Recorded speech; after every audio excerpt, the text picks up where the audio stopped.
여러분, 우리 어떤 하나를 하기 위해서는 두세 명이 모이면 뜻이 하나가 될 수가 없습니다. 생각이 조금씩 다 다릅니다.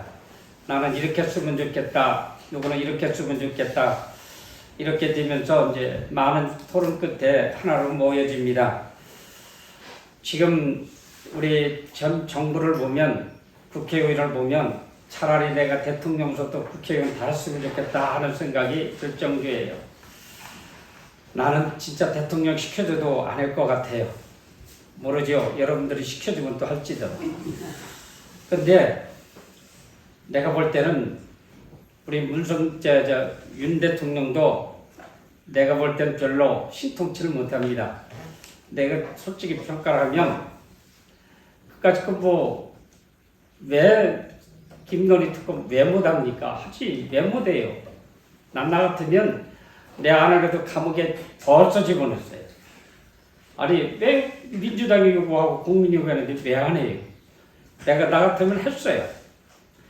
그렇게 했으면 아마 민주당도 꼼짝 못할 겁니다.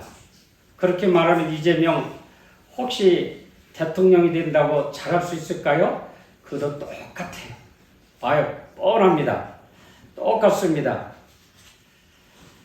그 대통령 자리가 그렇게 말로 생각으로 이렇게 되는 것 같지는 않아요. 어쨌든 오늘 본문에 금식에 대한 논쟁이 이렇게 바리새인과 예수님과의 논쟁이 이어져 가고 있습니다. 예수님한테 금식에 관해서 질문을 합니다. 예수님 이전에 세례요한이 회개를 외쳤습니다. 세례요한이 가르침을 듣고 따르던 많은 제자들이 말합니다. 세례요한 요한은 예수님의 길을 준비하였습니다. 예수님이 하나님 나라 복음을 전파를 시작한 후 세례요한의 제자 중에도 예수님을 따랐습니다. 또한 세례요한의 제자 중에는 세례요한과 예수님을 비교하고 이렇게 따르게 됩니다. 세례요한의 제자들이 예수님께 와서 자기들과 바리새인들은 다 금식하는데 예수님의 제자들은 왜 금식을 하지 않느냐라고 질문을 합니다. 당시에 어쩌면 지금도 그런 것 같아요. 금식하는 것은 믿음의 표현이고 경건의 표현이라 볼 수 있습니다. 예를 들어 말하면 제가 이곳에 와서 40일 금식들을 2번 했다. 아마 했다면 2번을 했다면 죽지 않았으면 살았으면 교회가 많이 성장했을 거예요. 어떤 경건의 표시 내지는 믿음이 충만한 것으로 이렇게 봅니다. 그런데 예수님의 제자들은 금식을 하지 않거든요. 그런데 그렇게 질문한 그에게 예수님은 반박하지를 않으십니다. 너희들이 잘못하는 거야. 말씀을 잘못 모르고 하는 거라고 이야기하지도 않습니다. 기존의 질서는 그대로 따라가면서 나름대로의 그 하나님의 복음을 그들에게 전해주고 당신의 생각을 전해줍니다. 그때 그 금식에 관하여도 사람들은 기존의 질서와 습관에 따랐습니다. 그러나 예수님은 금식하지 않아도 되는 이유를 갖고 계셨습니다. 세례요한의 제자들이 질문을 했습니다. 새로운 시대를 여는 당신의 새로운 생각을 들려달라고 요구하는 것입니다. 이때 우리 예수님은 새로운 가르침을 줍니다. 그러시면서 혼인집 비유를 이야기합니다. 예수님은 당신의 제자들이 금식하지 않아도 되는 이유 3가지를 말씀합니다. 이야기가 혼인집의 신랑의 이야기입니다. 결혼식이 열리면 그 친지들 모두 가족들이 모여서 즐거워하고 노래 부르며 춤을 추는 것이 이 혼인집에 어디나 다 그런 풍습인 것 같아요. 배불리 먹어서 때로는 배탈이 나는 경우도 있고 술을 많이 먹어서 술이 취해서 그 잔치집을 흐리게 하는 경우도 있지만 대부분의 사람들은 기뻐하고 즐거워합니다. 그러나 신랑의 친구, 신랑을 슬프게 하는 분들이 있을까요? 간혹 있을 수도 있겠지요. 저도 이렇게 금식을 한다고 하루를 금식해 보니까 눈이 쑥 들어가고 앞만 웃을 내도 웃음이 안 돼. 얼굴이 찡그러지고 그래요. 상대가 볼 때 아 금식하시는군요 라고 알 수 있을 정도예요. 그런데 이 금식은 슬퍼하는 모습, 우울한 모습을 보여줄 수 없습니다. 마태복음 6장 16절에 예수님이 금식할 때에 외식하는 자들과 같이 슬픈 기색을 보이지 말라라고 하셨습니다. 결혼식은 기쁨의 자리입니다. 잘 차려진 음식을 즐겁게 먹는 날이고 그러므로 그날에는 금식한다는 것은 생각조차도 못할 일입니다. 예수님이 왜 이런 말씀을 하셨을까요? 예수님과 함께하는 일이 곧 혼인집, 신랑과 함께하는 것처럼 기쁜 일입니다. 예수님은 사람들에게 기쁨을 주려고 오셨고 하나님을 만나는 기쁨은 영생을 얻기 위한 기쁨을 주려고 오셨습니다.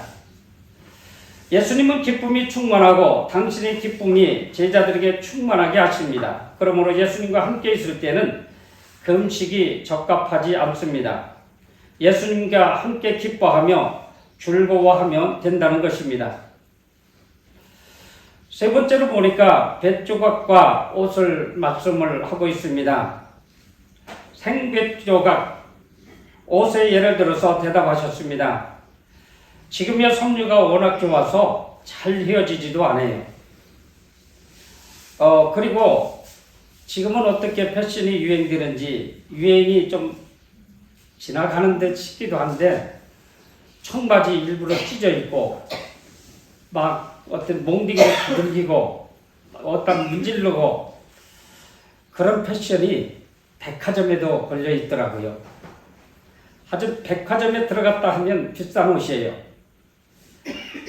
지금 이런 헤어진 옷을 이렇게 사 입는 것이 우리가 쉽게 볼 수가 있는데 세례 요한과 바리새인들은 금식을 헤어진 옷처럼 사람들의 생각을 힘들게 할 뿐입니다. 그러나 예수님의 생각은 신선하고 사람의 생각을 활기차게 합니다.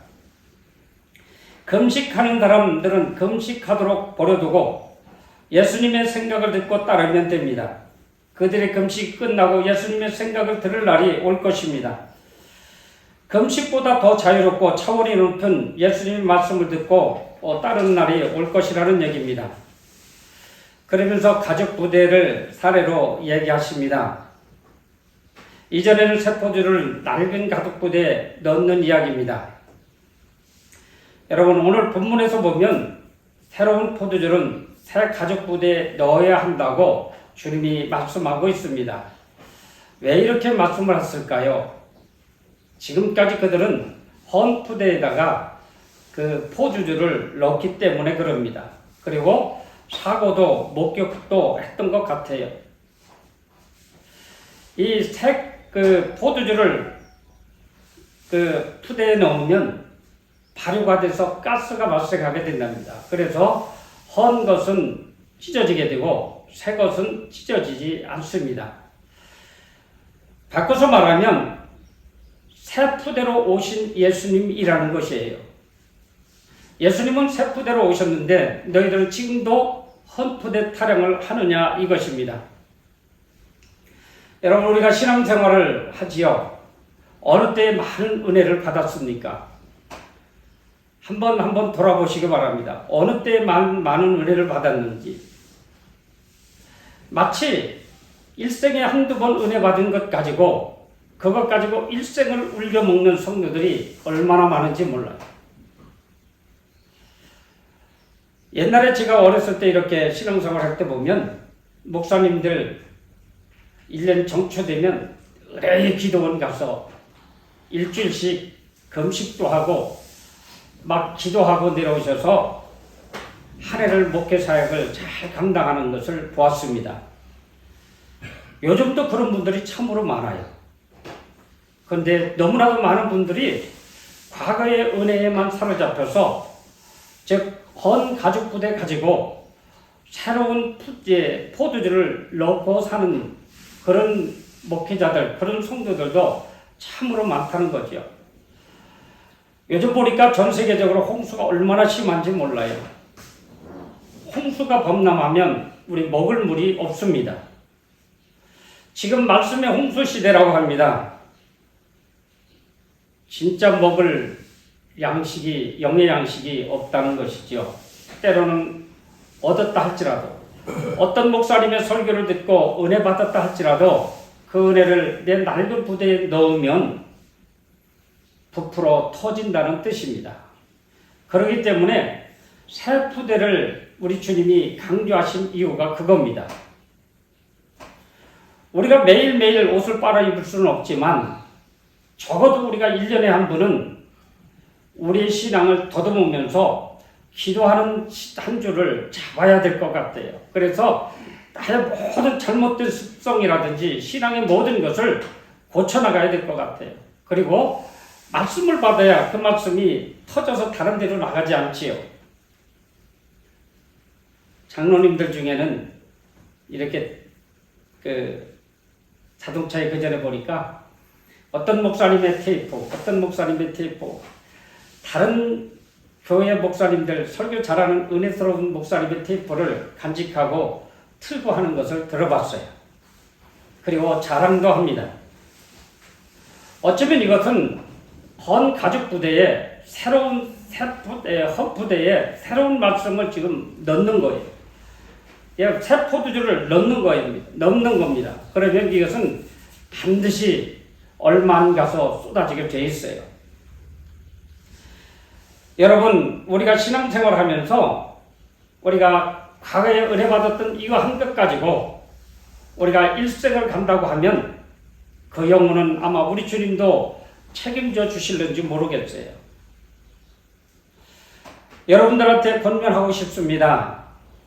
1년에 한 번 정도는 그래도 동안기 때에는 한 주간 특별히 기도하는 시간으로 영적인 무기를 만들어야 됩니다. 즉 새로운 푸대를 만들어야 돼요. 제가 어려서 이렇게 보면 그런 게 있더라고요. 8월달 추석쯤 되면 시골은 옛날에 다 흙벽집이에요. 흙을 파다가 막 안원팍을 그 틈새를 메꿉니다. 그리고 흙물을 칠해서 쇠집같이 해놔요. 그런데 그런 집은 오래 갑니다. 매년 수리하는 집, 흙을 발라서 벽을 메꾸는 집은 오래 갑니다. 그런데 그 집을 바르지 않는 집들은 겨울이 추울 뿐만 아니라 집이 오래 가지 못합니다. 어쩌면 우리 신앙생활이 이게 적용이 될는지 모르지만 그런 것 같아요. 1년에 한 번씩은 나를 한번 돌아보고 내가 뭐가 부족한가를 한번 생각하고 결단하는 기도를 꼭 하셔야 됩니다. 아무리 바빠도 하셔야 돼요. 그렇지 않으면 우리 마음속에 있는 그 신앙의 부대는 결국 낡은 부대에 속해 있어요. 근데 옛날에는 기도원이 항상 메어터졌습니다. 아니, 내가 쌀을 가져가서 이렇게 해먹어 가면서도 기도하셨어요. 그런데 지금은 그렇지 않아요. 시설이 좋고 호텔급이나 돼야 그런 수영관이나 찾아가지. 조금만 불편해도 가보면 역시 또 어느 수영관이 더 잘 됐어. 건물을 보고 찾아가는 그런 성도들도 혹시 있을 수 있습니다. 결론은 맺습니다. 예수님은 우리의 낡은 가죽 부대를 새 가죽 부대로 만들라라고 얘기하고 있습니다. 아무리 큰 교회 좋은 목사님의 설교를 들어서 내용 속에 집어넣는다 할지라도 내 가죽 부대가 새롭지 않으면 우리는 그 은혜는 쏟게 되어 있습니다. 쉽게 말해서 내 영혼이 잘됨 같이 내 영혼이 충만한 그런 상태에서 하나님 말씀을 받으세요. 기도밖에 없습니다. 기도하고 나를 계속해서 성찰해서 내가 부족한 것이 있으면 계속해서 기도하시기 바랍니다. 악한 영 틈타요. 악한 마귀를 틈타요. 우리 주님은 과거에 잘못된 것을 이렇게 가르쳐 주고 계십니다. 새로운 세계를 열려고 오신 예수님은 낡은 사고방식을 버리라라고 말씀합니다. 오늘 여기에는 버리라는 말은 없지만 이런 사고방식을 가지고 있는 모든 성도들은 이것을 빼내버려야 됩니다. 그리고 하나님의 말씀을 새롭게 받으시면 그게 은혜가 되고 영적으로 충만하게 됩니다. 그렇지 아니하면 나의 믿음 연조만 자랑하게 되어 있고 그렇지 아니하면 나의 직분만 자랑하고 있어요. 우리 영암교회 집사님이 오셨는데 어떤 분이 어떤 장로님이 그러더라고요. 그래도 서울 이 큰 교회 이 장로인데 그 소리가 지금도 생각이 나요. 상당히 교만하구나. 우리 여기 장로님 두 분 계신데요. 얼마나 기도 많이 하시는지 몰라요. 한 장로님은 새벽 3시 45분에 나와요. 어김없이 나와요. 내 자리를 뺏었어요. 그리고 5시까지 끊임없이 기도해요. 두 장로님 역시 새벽 예배 하루도 안 빠지고 나와서 기도하셔요. 큰 교회 장로님들 이런 장로님이 있던가요? 많지 않아요. 내가 자랑하자는 얘기가 아니라 나를 계속해서 성찰해야 돼요. 내 잘못된 것을 주님 앞에 내놓고 여기 빵꾸나게 생겼구나. 그 부분을 놓고 기도하는 겁니다. 그래서 여러분들 새로운 새 푸대로 거듭나시기 바랍니다. 그러니 에게 하나님은 영적으로 축복해 주시는데 영혼이 잘된 같이 범사가 잘되고 강건해진다고 하나님은 이렇게 말씀해 주고 있습니다. 기도하겠습니다. 하나님 아버지 참으로 고맙습니다. 오늘도 저희들에게 아버지 다시 한번 말씀으로 깨닫게 해주시니 감사를 드립니다. 저희들은 늘 지금까지 헌 가족부대와 같은 신앙생활을 했습니다. 때로는 하나님의 말씀을 듣고 감동도 받고 은혜롭다고 했지만 얼마 지나서 이 말씀은 생각지도 나지 않습니다. 하나님은 역사하지 않는 것을 볼 수가 있는데 하나님 아버지 돌아보게 하시고 저희들 잘못된 헌 가족부대는 버리게 하시고 새로운 가족부대로 무장하는 우리 모두가 될 수 있도록 주여 축복해 주시옵소서. 예수님 이름으로 기도하옵나이다. 아멘.